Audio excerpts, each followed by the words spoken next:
Bismillahirrahmanirrahim. Assalamualaikum warahmatullahi wabarakatuh. Perkenalkan, nama saya Salwa Raisa dengan NIM 20209065. Pada video kali ini saya akan menjelaskan proses respirasi pada manusia dan pada hewan.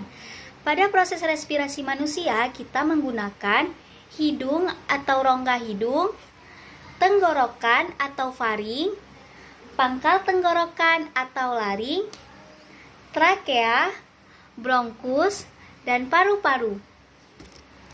Saat kita bernafas, udara masuk lewat hidung dan turun dari batang tenggorokan atau disebut dengan trakea. Tenggorokan atau trakea ini bercabang dan menuju ke paru-paru. Cabang trakea ini disebut dengan bronkus. Bronkus bercabang lagi menjadi cabang yang lebih kecil yang berbentuk seperti pohon.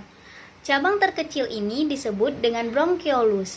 Setiap bronkiolus memasok udara ke sekumpulan kantong kecil di paru-paru yang disebut dengan alveolus.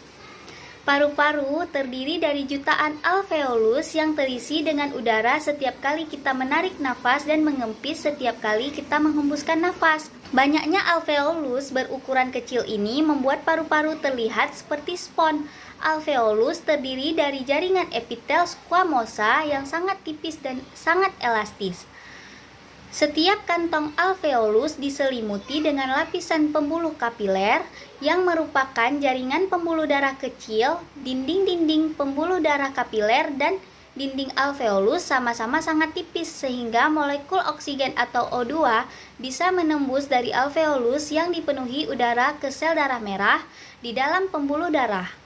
Demikian juga molekul karbon dioksida atau CO2 bisa lewat dari sel darah merah ke dalam alveolus. Karbon dioksida yang dibawa darah ke paru-paru adalah sisa metabolisme. Saat tubuh menghembuskan nafas, CO2 dikeluarkan dari paru-paru ke udara melalui tenggorokan dan hidung. Jadi begitulah proses pernafasan pada manusia. Selanjutnya saya akan menjelaskan proses pernafasan pada hewan. Jadi, macam-macam sistem pernafasan pada hewan yaitu insang pada ikan, trakea pada serangga, kulit pada cacing, paru-paru pada hewan amfibi, reptil, dan juga burung. Mamalia bernafas menggunakan paru-paru. Gas O2 masuk ke dalam tubuh melalui lubang hidung, faring, laring, trakea, bronkus, dan paru-paru. Kemudian gas O2 dari paru-paru diangkut darah ke jantung. Dari jantung, gas O2 diedarkan ke seluruh jaringan tubuh oleh darah. Dari jaringan tubuh, gas CO2 diangkut menuju jantung, paru-paru, dan keluar melalui organ-organ yang sama pula. Jadi seperti itu proses pernafasan pada hewan mamalia. Selanjutnya, saya akan menjelaskan proses pernafasan pada hewan serangga. Serangga bernafas menggunakan trakea untuk mendapatkan oksigen yang merupakan sistem pernafasan yang sederhana. Trakea ini bisa menyalurkan oksigen secara langsung ke tubuh serangga.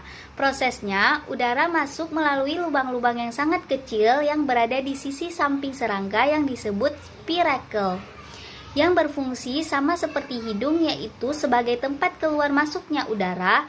Selanjutnya, udara dari stigma dialirkan oleh pembuluh-pembuluh yang tersambung ke trakea yang disebarkan ke seluruh tubuh serangga. Kemudian, ada proses pernafasan pada hewan yang hidup di air, yaitu ikan. Ikan bernafas menggunakan insang. Bernafas menggunakan insang yang berfungsi menyaring oksigen yang ada di air dan berbentuk lembaran-lembaran tipis yang terdapat di sisi ikan dan di kiri kepala ikan. Pada proses pernafasan pada ikan, untuk menarik nafas, ikan membuka mulut dan menutup insang. Oksigen kemudian masuk lewat mulut menuju insang.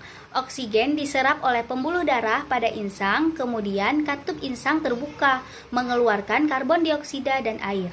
Untuk menarik nafas, ikan membuka mulut dan menutup insang. Oksigen kemudian masuk lewat mulut menuju insang. Oksigen diserap oleh pembuluh darah pada insang, kemudian katup insang terbuka mengeluarkan karbon dioksida atau CO2 dan air.